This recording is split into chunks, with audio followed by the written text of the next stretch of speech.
Welcome to the Sharad Kohli Show. You'll have to pardon me today for doing the show from the car as I had to very urgently leave for somewhere. But the matter relating to what I wanted to connect with you was more urgent than that. So therefore I decided better than not connecting is to connect from the car. Well, gold moves towards 1,60,000. What suddenly happened in America overnight that led to gold's sudden spike? And silver too, by the way, $67. It's pretty much shadowing gold. But as I say, to understand the world of investments, commodities, stock markets, it's important to understand the geopolitical backdrop. Let me just tell you what happened from the last time we connected from the previous video. This time I won't start with US and Iran. I'll start with Ukraine and Russia. In the last 3 days, Ukraine has fired 3,000 drones on Russia. 3,000 in 3 days.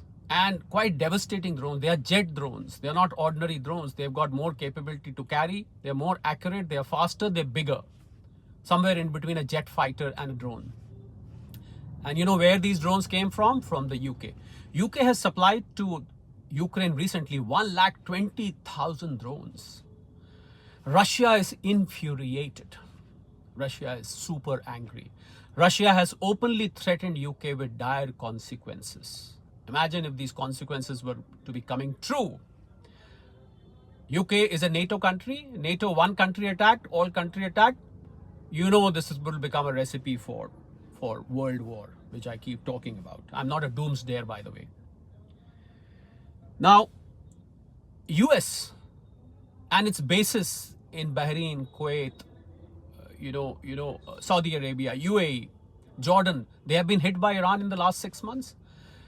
A lot of damage has been done. US claims $37.5 billion of total cost of war.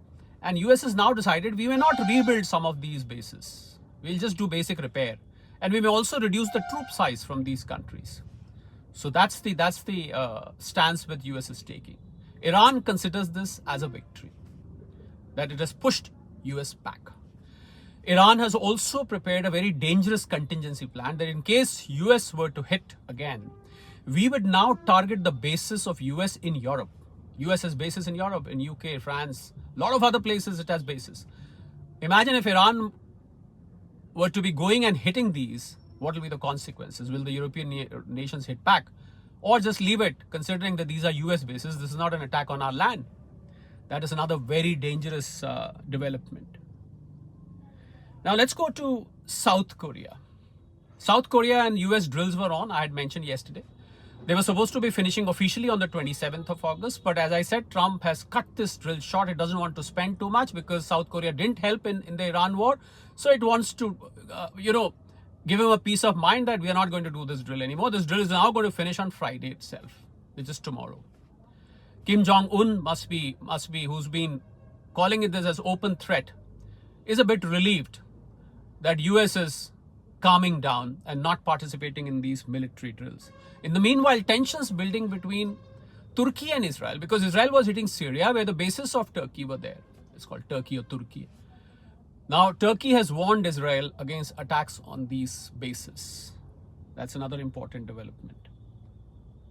In the meanwhile, Donald Trump's son-in-law, Jared Kushner, who holds a very important position in the Trump administration, went to Bibi, which is Netanyahu, the Israeli head. The elections around the corner, to calm him down against Hamas. But he says, I'm not going to spare Hamas. I'm going to hit Gaza more. Well, Kushner came with a peace proposal, but he's refused that altogether. So Donald Trump's son-in-law visit was infutile. There has been no... And by the way, in Israel elections, I think the main narrative is to keep Israel protected. Forget about standard of living, development, and so on. So I think the candidate who will ensure that the people of Israel remain protected against these neighborhood enemies will probably win the elections. Let's wait and see what happens. Elections are around the corner. And US has declared that we will impose unprecedented sanctions on Iran this time. Unprecedented. Something which you haven't heard of, you haven't seen before. Let's wait and see what these sanctions are, or this turns out to be another Donald Trump threat and nothing more than that.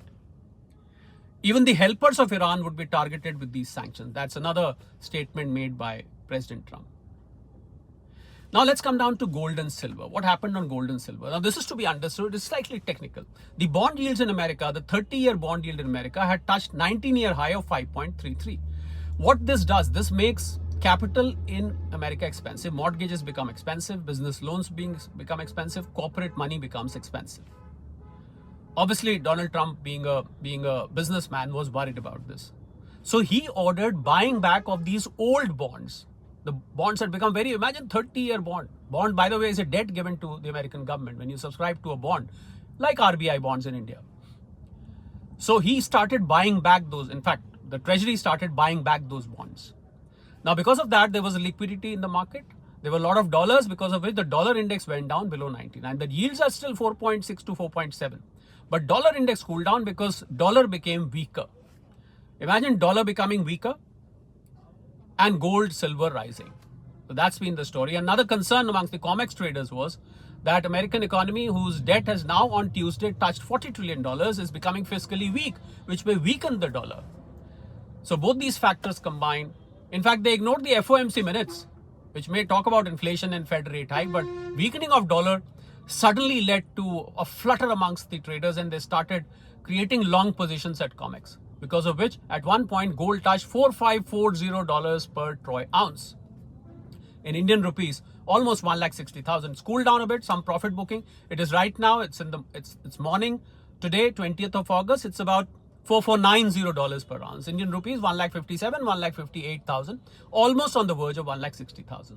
So that was the big development on gold and silver. Likewise, silver also moved. I won't say that this would sustain for a very long time. There may be profit bookings intermittently, but basically the move has started now. Now the rise is more than 10% as compared to the last, freeze point of $4,000. So as I said, 2 to 5 years outlook of gold and silver are very bright. Now short to mid-term is also looking bright. There may be some profit booking because bond buying is a one-time activity. If it doesn't continue, then you will see some profit. And of course, if FOMC announces inflation fears and so on, so it may cool down a bit. But then the big news is that gold and silver, they made an unprecedented move in one night. This was almost $200 in one night, almost at one point of time. Some profit booking came and it calmed down a bit. It should be like that, by the way. It should not be rushing, because then the crash becomes even more devastating. A rise should never be like a rocket. It should always be like stairs, like this, calm down, go down a little bit, then go up. That's the right way for any asset class to rise. If people think it should rocket, that's wrong. You can be caught on the wrong foot, just the way it happened when gold was at its peak of $5,600. That is 1,82,000 rupees. In fact, this time, if it goes $5,600, it will be closer to 1,95,000 because, the import duty on gold has gone up, and same goes for silver. So that was the story of gold and silver last night. A very technical story, but you need to understand this. If you like the contents of this show, please do like, subscribe. It's a new channel, started from August 1st, but please do subscribe. It will keep me motivated. Until we meet again, thank you very much.